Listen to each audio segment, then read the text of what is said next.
This is a very important issue because there's so many people who think, oh, I'm going to speculate. I'm going to make good money. And maybe they find one stock that goes up and they're on margin. Great. I've doubled my money. And so I'll do it a second time. And then they get into a bear market, or they get into a situation where the stock starts going down. And that can lead you to total disaster. It led me not to total disaster, but a lot of volatility. For example, as I mentioned, in would have been 1973 and 4, I ran 100,000, which I'd made in 1972, down to 50. And my guess is one of the reasons was I was on margin on a couple of the stocks that went down. So that is something you have to be concerned with. And this happened by the late 70s. I had a tactic on how to deal with that. As I say in my book, maybe the most important aspect of investing that I focus on is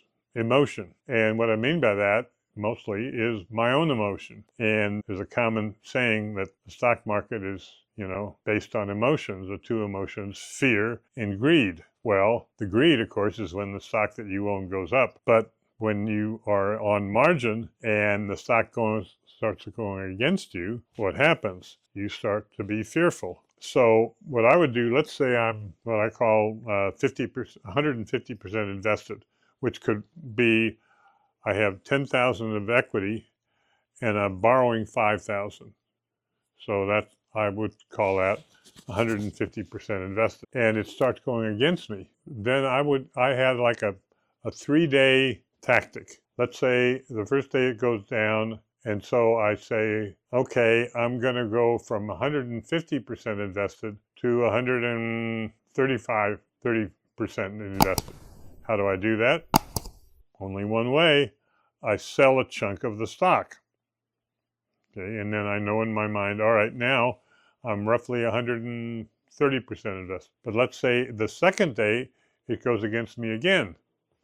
Then I say, okay, I was at 150% invested, now 130% invested. I'm going to go down to 115% invested.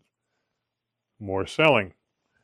On that third day, if it goes down again, I say automatically, I'm off margin. I'm not going to owe anything. So I go from 115% invested to 100%. Again, by selling X amount of stock. The main reason for doing that is that I can deal with that emotion. And also, within 3 days, I'm totally off margin. And if I really like the stock, it's a totally different emotional state being whether you're on margin or not on margin. And going all the way to being totally off margin is very important for your emotional state.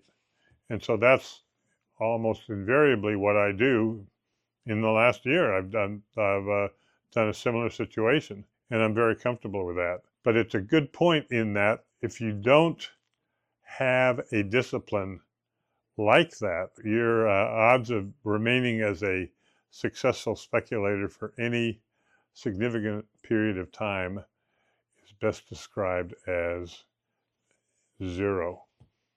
If you want a copy of my book, The Speculator's Mosaic, you can find that on Amazon. I recently have noticed that we've had significant increase in the number of subscribers, so we want to thank you for your interest. And because there seems to be some continuing speech restrictions going on with some of the platforms, you may want to come to one of our other platforms that may have more information that we can share with you than what you're seeing now.